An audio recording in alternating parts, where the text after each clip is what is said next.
Hi. Hey, what's going on? Hey. Hey. He never says hey. He's like, hey. Hey. Hey. Hey. Hey. Hey. Hey. Hey. What up? Whoa. What up, dog?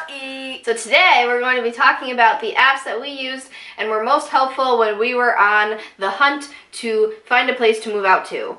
And this is kind of a continuation on our Journey to Moving Out playlist that I have on this channel. I'll link it down below. So if you need some help finding anything when it comes to an inspection or how to even look for a place, if a real estate agent is important, then we have all that good stuff for you in that playlist. So check that out. So long story short, we moved out 2 months ago. It was about a 4-month process, I would say, from like when we first started talking to the real estate agent to when we moved in. So it does take a little bit. So like I said, we have a lot of references, but in this entire time and even before we looked for a real estate agent, we were looking at different apps that either friends have used or we've just heard of. So there are a few apps that I still have on my phone that are not useful because we ended up purchasing. We bought a condo instead of renting. So if you're going to rent, there are several apps that may be helpful to you. One is Apartments, one is Apartment List, Zillow Rentals. So those three are strictly for renting, not buying. So those were not helpful for us, but they may be helpful for you.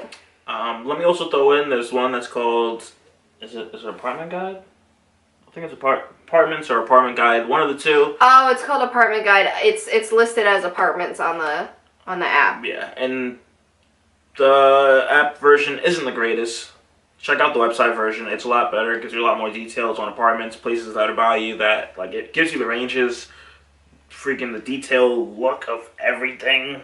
The 3D layers on some of them. Some of them have them, like 3D like blueprints of the places for it. But yeah, a lot of the web app or web version is a lot better, but the mobile app is just to get you through it and do like a quick look before you get on the computer, I would say. Yeah. So a couple that we have and we had referenced but we didn't use much were Trulia and Realtor.com.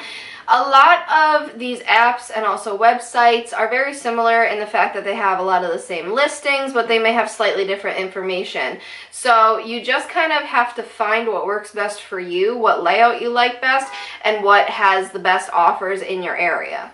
Yeah, and also with some of those like Realtor.com wasn't the greatest because there was already like most of the listings on like Zillow or something, where like the other sites that aren't as well known, people don't post on it because they're not going to get that many views of the places they're trying to sell. So it wasn't really worth looking at those because no one's going to put it on there versus like Zillow or Apartments Guide or something. We also didn't use condo.com much, but if you are looking specifically for condos, there you go. Yeah, pretty much. I mean, that's one. But again, I think Zillow kind of took the map for condos as well. Well, I was getting there. So we lead up to that here, guys. So basically the last few apps we have are all the Zillow apps. So I already mentioned Zillow Rentals, which we obviously had no use for. So there's regular Zillow, there's Zillow Mortgage, and there's Zillow Digs.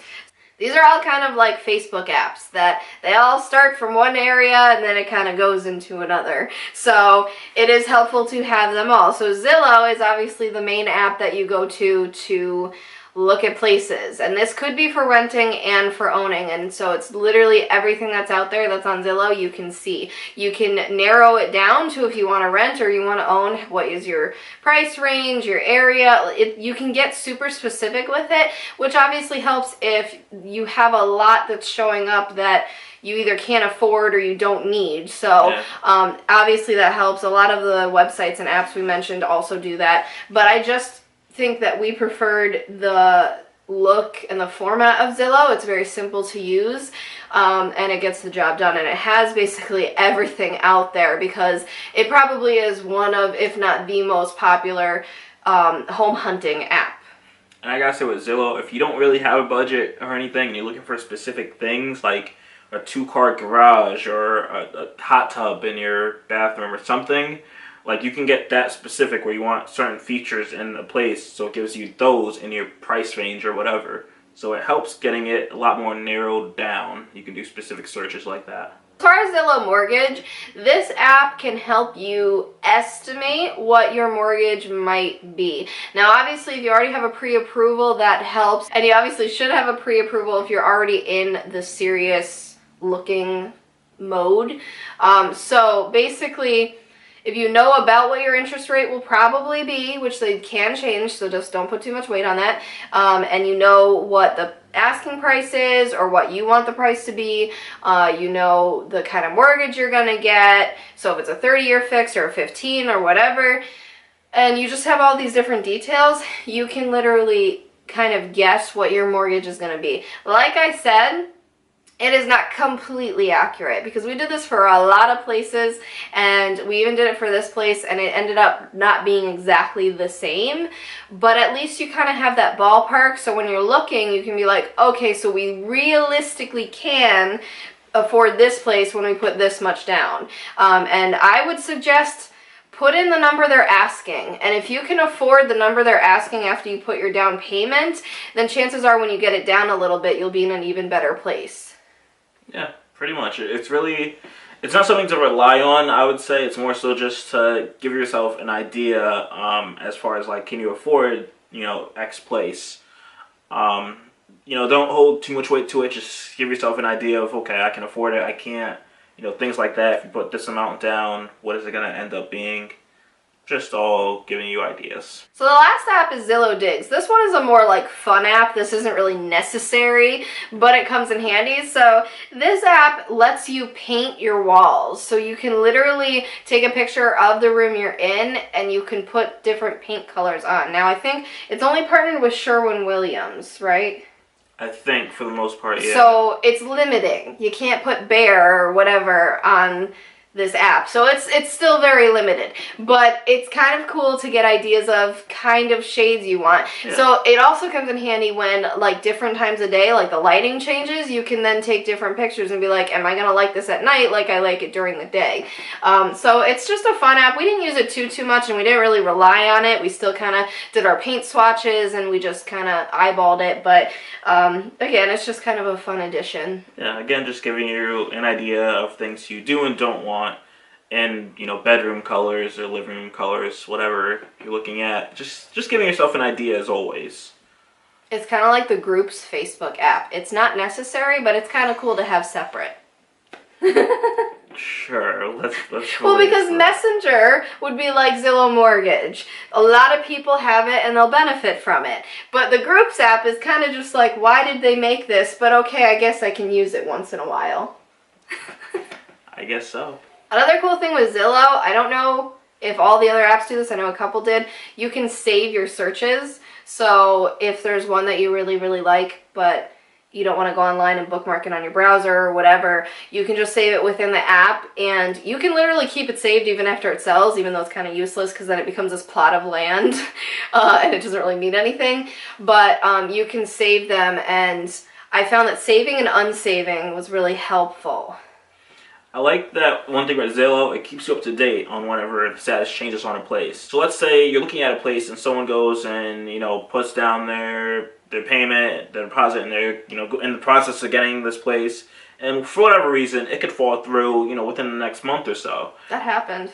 And, it's going to update you whenever the listing agent, whoever is handling it, puts it back off the whole pending sale and puts it back to being active for everyone to go back and, reach out to them or check it out, whatever the case may be. So it's very helpful that it sends like email alerts to like notify you on different places that you have saved. So it's helpful definitely in that regard. That actually happens. So basically it either says for sale, pending, or sold, or some of them just don't say anything. They just have a price and it's not for sale. But that actually happened where a couple were pending and then like a month later they went back for sale. And I mean, obviously a lot of things can make that happen. They don't have sufficient funds, or they don't get approved for a mortgage, or they don't want the place, whatever. But I thought that was interesting. Definitely, yeah. I hope you guys enjoyed I would say our best house hunting applications, the ones that we thought were most useful. Again, basically. Pretty much. But we wanted to let you know about the others anyway. I mean, there are others if you want to do the apartments, of course. We're different. We jumped right to the condos versus doing the apartment.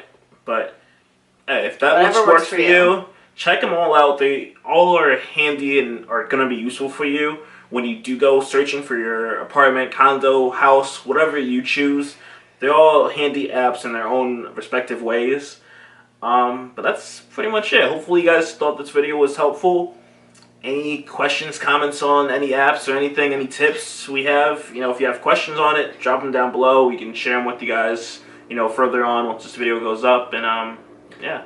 Also, let us know if there are any other videos you do want to see as far as like the Journey to Moving Out playlist.